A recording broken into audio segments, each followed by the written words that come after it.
Hello friends, मैं doctor PS Tiwari, आप सभी का स्वागत है। आज हम चर्चा करेंगे एलोसोकोट्रिना के बारे में। यह एक होम्योपैथिक दवाई है। इसको हमको किस बीमारी में और किस पोटेंसी में और किस ड्यूरेशन में लेना है, मैं आपको ये बताने जा रहा हूँ। चलिए शुरू करते हैं। वीडियो देखने के पहले मेरे चैनल को सब्सक्राइब करना मत भूलिएगा और बेल आइकन को दबाना मत भूलिएगा।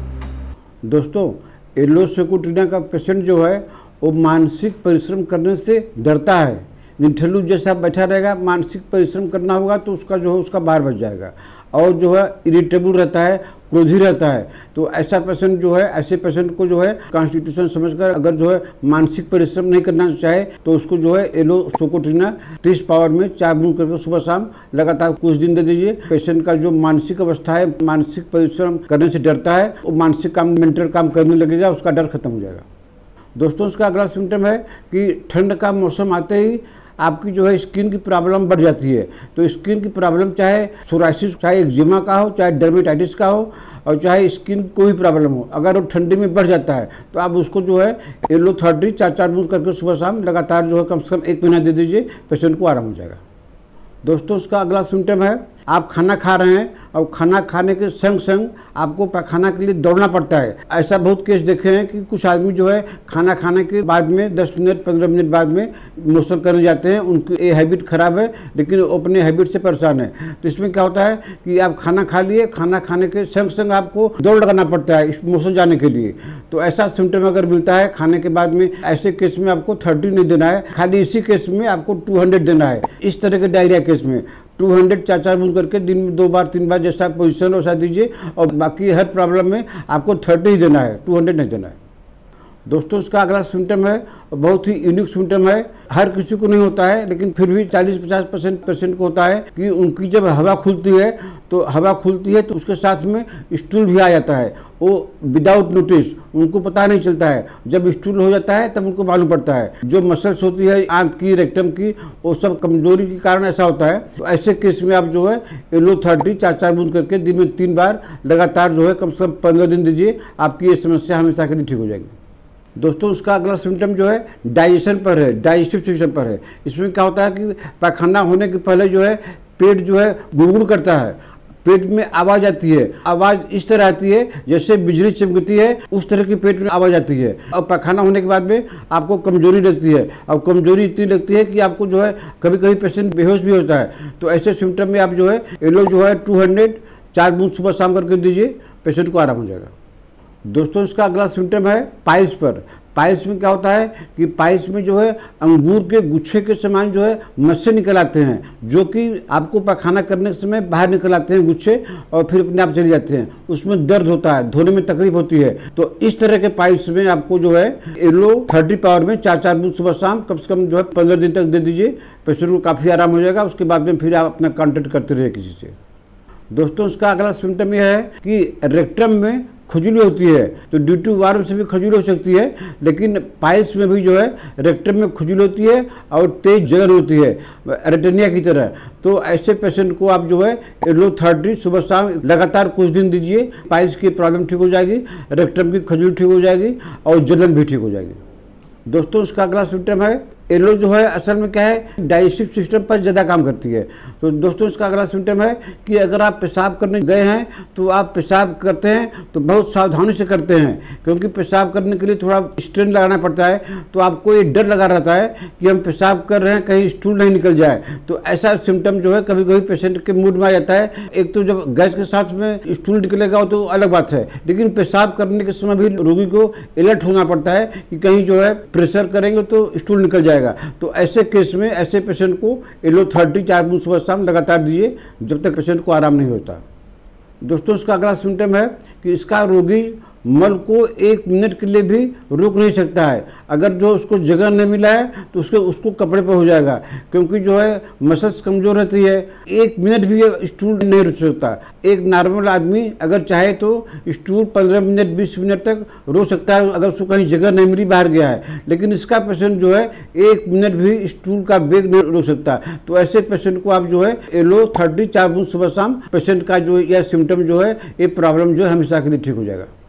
दोस्तों, इसका अगला सिम्टम जो है डाइजेशन पर ही है कि एक पेशेंट जो है कोई चाहे वो यंग हो और चाहे जो है एडल्ट हो चाहे ओल्ड हो, उसको जो है नींद में ही उसको अनजान में पैखाना निकल जाता है।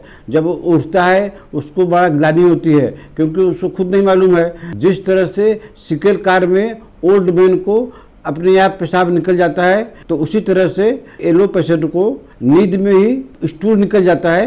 तो ऐसे पेशेंट को आप जो है कम से कम 15 दिन एलो 30 4 बूंद सुबह शाम लगातार दीजिए। पेशेंट का जो है यह प्रॉब्लम यह सिम्टम जो है हमेशा के लिए ठीक हो जाएगा।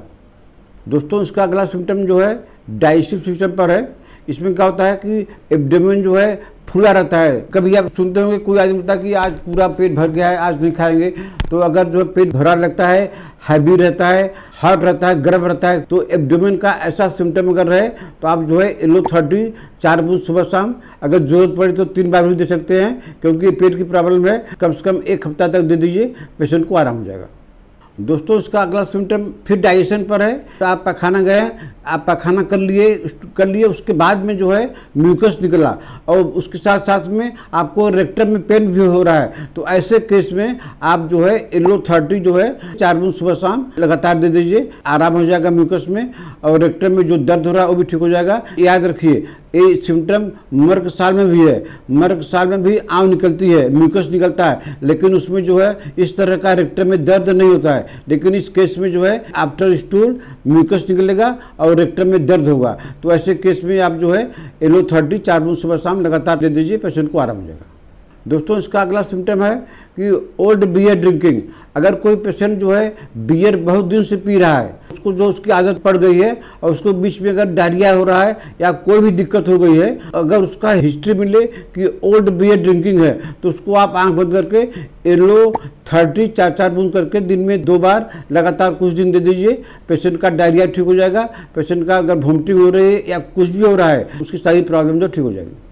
दोस्तों, उसका अगला सिम्टम है, आपको कोई माथा में दर्द हुआ, हेडेक हुआ या आंख में भारी हुआ, तो आप जो कलपोल खा लेते हैं, पैरासीटामोल खा लेते हैं। इसमें क्या होता है कि आपके फोrehead में अगर दर्द है और दर्द में कभी कभी आप शिकायत करते हैं, आंख भारी हो गई है, आपको आंख खोलने में दिक्कत होती है, आंख बंद रखने से आपको आराम मिलता है, तो ऐसे सिम्टम में आप जो है एलो 30 4 बूंद सुबह शाम कम से कम 15 दिन दे दीजिए, पेशेंट को आराम हो जाएगा। दोस्तों, इसका अगला सिम्टम है और बहुत ही इम्पॉर्टेंट है, लेकिन इसके पेशेंट जो है बहुत कम मिलते हैं। पेशेंट बोलेगा कि एक बार कमर दर्द होता है, फिर उसके बाद में जो है हेडेक और पाइल्स होता है। जब हेडेक पाइल्स ठीक हो जाएगा, फिर कमर में दर्द हो जाएगा, फिर कमर में दर्द हो जाएगा, फिर हेडेक और पाइल्स हो जाएगा। अगर ऐसा सिम्टम मिलता है किसी को, तो एलो 30 4 बूंद करके दिन में 2 बार लगातार कुछ दिन तक ले लीजिए, आपको आराम हो जाएगा। दोस्तों, इसका अगला सिम्टम जो है फिर रेक्टम पर है। बहुत ही यूनिक सिम्टम है कि रेक्टम हमेशा बोझ रहता है। मालूम पड़ता है कि रेक्टम के ऊपर में बोझ रखा हुआ है। तो आप कोई भी काम कर रहे हैं, आपको सब काम छोड़कर आपका ध्यान जो है भटक जा रहा है, आपका ध्यान आपके रेक्टम पर जा रहा है, इसलिए रेक्टम में बोझ मालूम पड़ता है। तो ऐसे सिम्टम में भी आप जो है एलो 30 4 बूंद सुबह शाम लगातार कुछ दिन ले लीजिए, आपके रेक्टम का जो बोझ का भाव है ये ठीक हो जाएगा। दोस्तों, इसका अगला सिम्टम स्टूल पर है। इसका स्टूल जो है एकदम वाटरी रहता है और जेली लाइक एकदम चिपचिपा रहेगा, जेली लाइक, और रेक्टम में जो है दर्द भी रहेगा। तो ऐसे सिम्टम में आप जो है एलो 200 4 बूंद करके दिन में 3 बार 3 4 दिन 5 दिन ले लीजिए, आपका स्टूल का ये प्रॉब्लम जो है जेली लाइक ठीक हो जाएगा और जो रेक्टम में सोरनेस है वो भी ठीक हो जाएगा। दोस्तों, इसका अगला सिम्टम जो है प्रोस्टेट ग्लैंड पर है। ओल्ड एज में क्या होता है, इनएबिलिटी टू कंट्रोल यूरिन। अगर ओल्ड एज में ऐसा प्रॉब्लम होता है और उसके साथ में प्रोस्टेट भी बढ़ा हुआ है, तो आप जो है एलो 30 4 बूंद सुबह शाम कम से कम 3 महीना लीजिए, आपका प्रोस्टेट ठीक हो जाएगा और आपका जो इनएबिलिटी टू कंट्रोल यूरिन जो है ये भी प्रॉब्लम आपका ठीक हो जाएगा। दोस्तों, अगला सिम्टम जो है फीमेल पेशेंट पर है। इसमें क्या होता है, यूट्रस जो है साइज उसका जो है बढ़ जाता है, इनलार्जमेंट हो जाता है, बल्कि हो जाता है, जिससे लेडीज पेशेंट जो है ज़्यादा दूर तक नहीं चल पाती क्योंकि उनको नाभि के नीचे सीपिया की तरह भार लगता है उनका। तो ऐसे केस में लेडीज पेशेंट को एलो 30 सुबह शाम कम से कम इस केस में 3 महीना तक लेगी। तो उनको जो है यूट्रस जो बल्कि है, वजन हो गया है, भार हो गया है, ये सारी प्रॉब्लम जो है एलो 30 से ठीक हो जाएगी। तो दोस्तों, आज का वीडियो अब यही समाप्त करते हैं। आशा है कि आपको हमारा वीडियो पसंद आया होगा। अगर आपका कोई सवाल है तो आप जो कमेंट में #AskDrPS तिवारी देकर पूछ सकते हैं, जिसका जवाब आपको टाइम मिलने पर दे दिया जाएगा। दोस्तों अगर आप हमसे इलाज करना चाहते हैं तो आप अपना पूरा डिटेल व्हाट्सअप कर सकते हैं। कंप्लीट ट्रीटमेंट की पूरी जानकारी आपको वीडियो के डिस्क्रिप्शन में मिल जाएगी। तो दोस्तों आपको जो है ये वीडियो अगर अच्छा लगा है तो आप इसको लाइक कीजिए, शेयर कीजिए, और आपको अगर अच्छा नहीं लगा है तो आप लाइक मत कीजिए, शेयर मत कीजिए। तब तक मिलते हैं आपसे अगले से किसी वीडियो में। नमस्कार।